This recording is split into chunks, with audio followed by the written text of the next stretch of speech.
안녕하세요. 대부권의 공견입니다. 여러가지 대내외적인 악재 때문에 우리나라 부동산 시장도 굉장히 분위기가 좋지 않은데요. 이렇게 부동산 시장의 어떤 분위기를 읽어내는데 가장 대표적인 지표가 거래량입니다. 아파트 거래량이 예년에 비해서 거래 소멸이라고 부를 정도로 거래량이 급감했다고 합니다.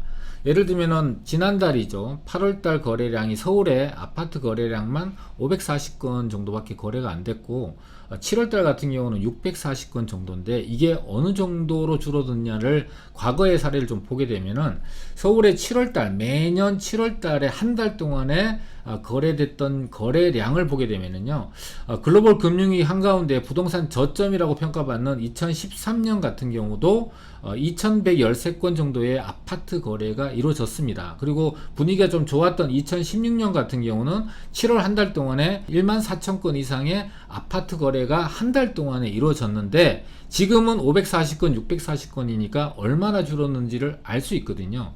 또 최근에 이 아파트 거래량이 줄어든 것에 비해서 서울의 주택 공급을 활성화하기 위해서 앞으로 3,400개의 재개발 구역을 지정하겠다라는 발표가 되고 대선을 통해서 많은 공약들이 발표가 돼서 재개발 재건축에 대한 규제를 풀게 된다라는 측면에서 기대감이 한껏 부풀어서 아파트 거래량을 월등히 초월해서 3배, 4배의 거래량을 보이고 있던 빌라 시장도 지금 거래량이 급감하고 있다고 합니다.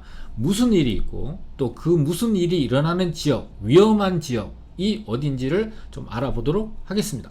매수 문의가 아예 끊겼다고 합니다. 아파트 이어서 빌라 시장도 급냉하고 있다.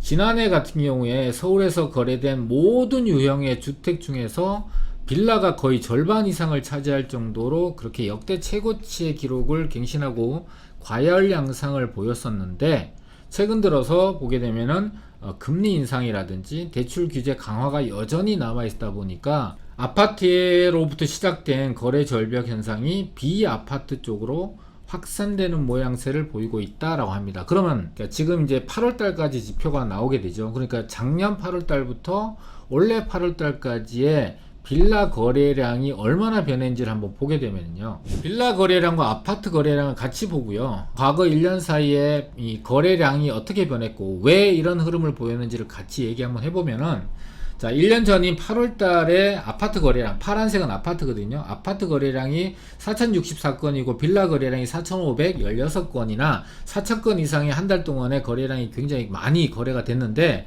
연말로 갈수록 거래량이 아파트도 급감을 하고 빌라도 급감을 했어요. 작년에 같은 경우는 지난 정부에서 공급 부족을 인식을 하고 많은 공급 정책들을 쏟아냈음에도 불구하고 나머지 부분인 조세 규제, 그 다음에 대출 규제, 거래 규제가 하나도 풀리지 않고 오히려 더 강화되다 보니까 공급 계획은 발표되고 기대감은 높아져 있지만 실제로는 거래를 할 수가 없는 상황이에요. 양도세가 중과돼 있어서 양도를 할 수가 없죠. 취득세 중과가 돼서 취득세를 중과를 할 수 있죠. 보유하고 있는 동안에 종부세와 재산세가 중과세 되다 보니까 엄청난 세금 폭탄을 맞고 있다 보니까 심리적으로 굉장히 냉각이 되면서 거래 자체가 아예 급감을 하고 있는 상황이 연출이 되다가 올해 2월 달에 대통령 선거가 시작되고 많은 후보들이 공약을 내면서 대출 규제도 풀겠다. 그 다음에 중과세 되고 있는 조세 규제도 완전히 철폐를 하는 식으로 공약을 발표를 했고 또 거래 규제도 풀겠다라는 공약들이 발표가 되면서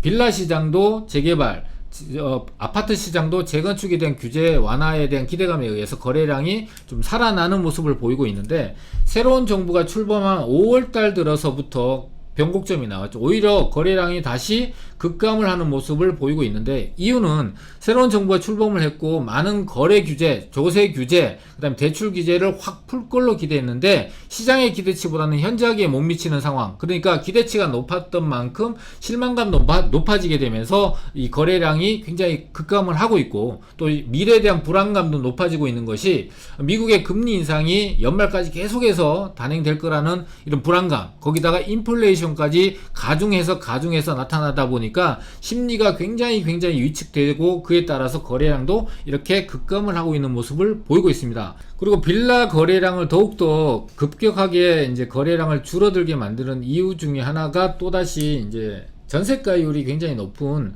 깡통 전세 지역에 대한 부분들이 시장에 공개가 됐고, 또 전세 사기에 대한 부분들이 피해자들에 대한 사회적 이슈가 대두가 되다 보니까 빌라 시장 전체가 이렇게 위험한 게 아닌가. 그래서 빌라 투자를 계획했던 분들도 망설이게 하는 부분들이 없지 않아 있는 것 같습니다. 물론 이렇게 뉴스에 나오다시피 이렇게 위험하거나 좀 깡통 전세 또는 전세가율이 너무 높아서 세입자들이 위험한 지역들은 분명히 있습니다. 서울 내에서도 분명히 있고요. 근데 이게 전체 시장의 현상이 이냐 아니냐는 좀 구분하셔서 보실 필요가 있거든요. 그래서 제가 아예 부동산 시세, 매매와 전세 가격을 보여드리면서 그런 지역과 그렇지 않은 지역을 한번 구분해보는 그런 시간을 좀 갖도록 하겠습니다. 자, 깡통 전세 위험이 높은 지역이다 라고 이제 뉴스에 보도된 지역들은 서울의 외곽 지역인데요. 그런 지역들의 뉴스가 나오다 보니까 전체 빌라 시장이 전세 보증금을 반환받지 못하는 위험에 노출된 것이 아닌가, 또는 그런 지역들 최근에 보면은 매매 금액보다 전세 금액을 높게 받아서 처음부터 사기를 치려고 하는 몇몇 사람들이 있다 보니까 전체 시장이 이렇게 매매 가격보다 전세 가격이 높은 게 아닌가 우려를 하시는 분들이 꽤 있거든요. 자, 근데 실제로 시장에서는 전세가율이 높은 지역도 있고 전세가율이 50% 이하인 지역들이 서울 내에서도 같이 공존을 합니다. 그래서 전세를 계약하시거나 또는 투자를 계약하시는 분들도 이런 것들을 매매 가격과 전세 가격을 동시에 체크를 하신다면 이런 피해 사례를 미리 예방할 수가 있거든요. 또 전세 가격도 그렇게 전세가율이 높은 지역과 전세가율이 낮은 지역의 전세 가격이 거의 비슷해요. 제가 보여드릴게요. 자, 예를 들면 이제 언론에 나와 있는 강서구 일대의 일부 지역의 전세가율이 굉장히 높다고 나와 있거든요.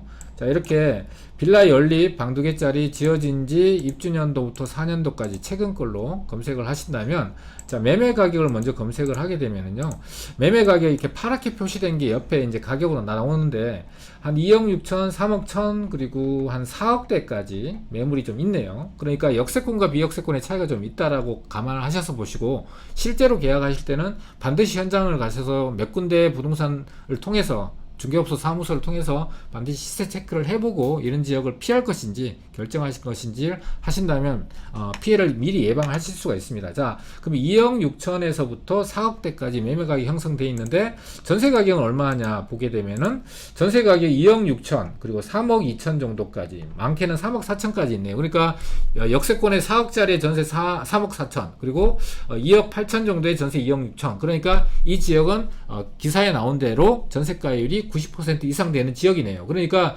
이런 지역들의 전세가격이 2억 6천에서 3억 4천 정도까지 되니까 좀 이런 지역을 선택할 때 좀 유의할 필요가 있는 것이죠. 그리고 만약에 부동산 시세가 점점 더 안 좋아져서 가격이 좀 빠진다면 전세 보증금을 받지 못할 우려가 높아지고 있는 건 사실입니다. 근데 서울 전체가 이런 것이 아니라 많은 투자자분들이나 많은 이제 직장인들이 일자리가 모여있는 지역 근처에 살고 싶어하고 그런 지역을 선호하게 되는데, 그런 지역들이 오히려 전세 가격이 그렇게 생각보다 높지 않아요. 예를 들면은 많은 투자 대상 지역으로 가장 1번 순위로 꼽는 용산 같은 경우, 후암동 같은 경우에 전세 가격이 얼마 정도 하냐면은 한 3억 천에서 한 3억 3천 정도 하네요.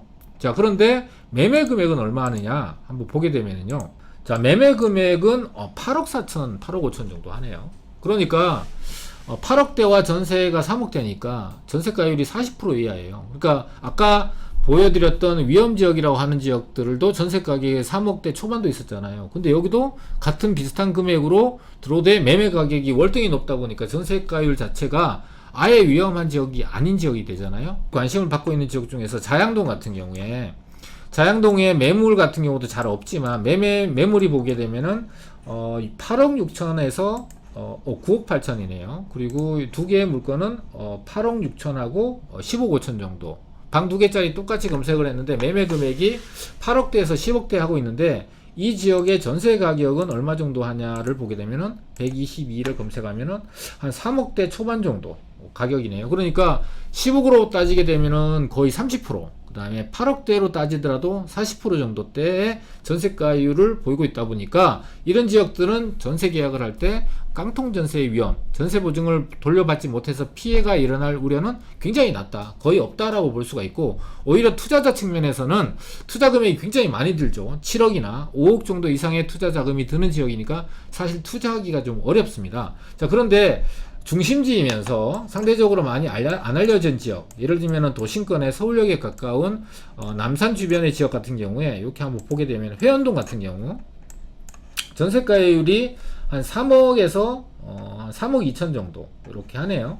근데 이 지역에 매물을 보게 되면은, 매물을 이제 이런 식으로 검색을 했을 때 매물이 좀 나오면 좋은데 매물이 거의 없거든요. 제가 알기로는 이 지역이 방 2개짜리 지어진 지 얼마 안 된 것들의 빌라들이 한 5억대 초중반 정도 가격을 합니다. 그러면은 5억대에 전세가 3억대면은 전세가율이 60%잖아요. 그리고 전세를 구하시는 분들도 전세 가격이 그렇게 위험한 지역과 위험하지 않은 지역이 거의 차이가 없고, 투자자 입장에서 봤을 때도 앞서 5억에서 7억 정도의 실투자 금액이 들어가는 그런 지역들에 비해서 입지도 훨씬 더 좋으면서 투자 자금은 2억 정도 들어가는 거기 때문에 이렇게 상대적으로 평가를 해서 구분을 하시면은, 전세는 전세 세입자대로 또는 투자자는 투자자대로 투자 금액이 많은 지역 들어가는 지역과 적게 들어가는 지역을 구분하셔서 투자를 하신다면은 위험도 피하고 상대적으로 좋은 기회도 잡을 수 있는 그런 부분들이 있다라는 걸 아시고, 여러 지역들을 시간 날 때마다 가격을 이렇게 체크하고 전세 가격을 이렇게 체크를 하는 습관을 들인다면 우리 투자자분들이 위험은 피하고 기회는 잡을 수 있는 그런 투자를 하는데, 또 계약을 하는데 도움이 되지 않을까 싶습니다.